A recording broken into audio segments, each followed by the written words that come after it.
మరి ఖమ్మం గుమ్మంలో sand scam, Khammam గుమ్మంలో ఆయిల్ పామ్ స్కామ్ ఉంది, ఖమ్మం గుమ్మంలో ఇసుక కుంభకోణం కూడా ఉందట.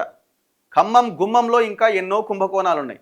ఎందుకంటే ఆ జిల్లాలో 3 మంత్రులు ఉన్నారు కదా, పొంగులేటి శ్రీనివాసరెడ్డి, బట్టి విక్రమార్క, తుమ్మల నాగేశ్వరరావు. మంత్రులు ఎక్కువ మంది ఉంటే స్కామ్ ఎక్కువ జరుగుతుంది. ఎంత దుర్మార్గం ఇది, ఎంత దుర్మార్గం ఇది.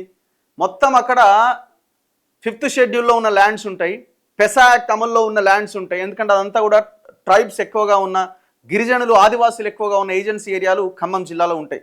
మీరు అన్ని చూసుకుంటే అన్ని రిజర్వేషన్ ఉన్న నియోజకవర్గాలే, 1-2 మినహాయిస్తే. ఎలాంటి టెండర్స్ లేకుండా 20 రీచ్లు కైవసం చేసుకున్నారంటే మరి ఎవరున్నారు దీని వెనకాల? మరి ముఖ్యమంత్రి హెచ్చరించిన అంటే ముఖ్యమంత్రి హెచ్చరించేది నిర్ణయం తీసుకోవాలా? ఎవడా నథింగ్ డూయింగ్, దాన్ని టెండర్ వేయాలా లేకపోతే ఆపేయాలని చెప్పాలా ముఖ్యమంత్రి?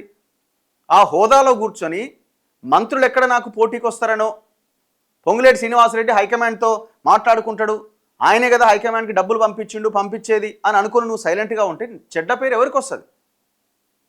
చెడ్డ పేరు ఎవరికి వస్తుంది? పొంగులేటి శ్రీనివాసరెడ్డి సైలెంట్గా దున్నేస్తున్నాడు. మీరు చూడండి, కొల్లూరు ఏరియాకి వెళ్ళండి, మీరు ఇదొకటి, కొల్లూరు ఏరియాకి వెళ్ళండి. ఆయన పేరు ప్రతి ఒక్క రియల్ ఎస్టేట్ మాఫియా గుండెల్లో ఉంటుంది, మా అన్న అని. కొల్లూరు ఏరియాను దున్ని అవతల పడేస్తున్నాడు.